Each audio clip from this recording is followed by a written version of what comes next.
Selamat malam Bapak dan Ibu yang terkasih dalam Yesus Kristus. Renungan malam pada saat ini tanggal 20 Maret 2020. Tema kita tentang Kristen kok menderita. Sebelum Bapak dan Ibu mendengarkan dan menonton renungan ini, saya persilakan Bapak dan Ibu untuk mempersiapkan diri membaca Alkitab dari Ayub pasal 42 ayat pertama sampai dengan yang ke-6.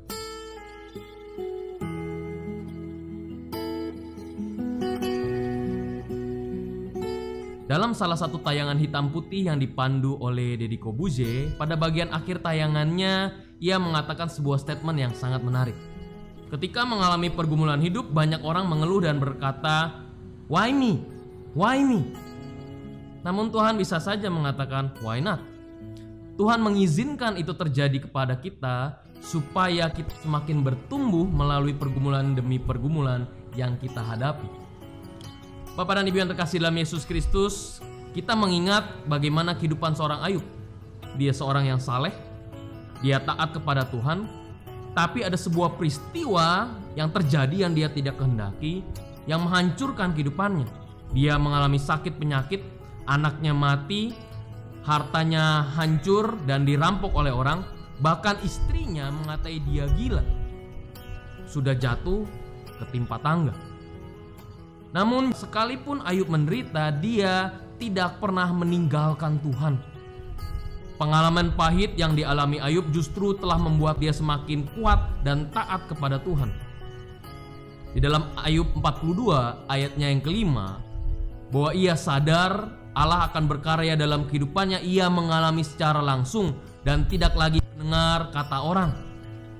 Ayub mengalami setiap pengalaman bersama dengan Tuhan. Dan Ayub melewati itu semua dengan keteguhan bahwa Allah memiliki rencana dan Allah juga menghidupkan kembali semangat dan harapan hidupnya.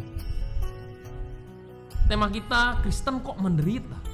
Umat yang terkasih dalam Yesus Kristus, hidup kita tidak dapat dilepaskan dari sebuah pergumulan. Menjadi seorang Kristen bukan berarti lepas dari penderitaan. Namun bukan berarti menjadi Kristen adalah menderita.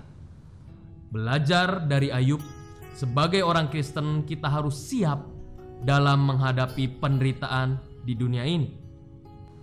Seringkali kita bertanya-tanya mengenai hal ini, bahkan mungkin juga jawaban-jawabannya tidak memuaskan diri kita. Kita harus yakin dan percaya bahwa Tuhan membuat segala sesuatunya baik adanya. Silakan membaca di dalam Roma 8 ayat 28. Kita tahu sekarang bahwa Allah turut bekerja dalam segala sesuatu untuk mendatangkan kebaikan bagi mereka yang mengasihi Dia, yaitu bagi mereka yang terpanggil sesuai dengan rencana Allah. Umat yang terkasih dalam Yesus Kristus, penderitaan bisa saja terjadi dalam kehidupan kita. Namun kita jangan terpaku dalam penderitaan tersebut.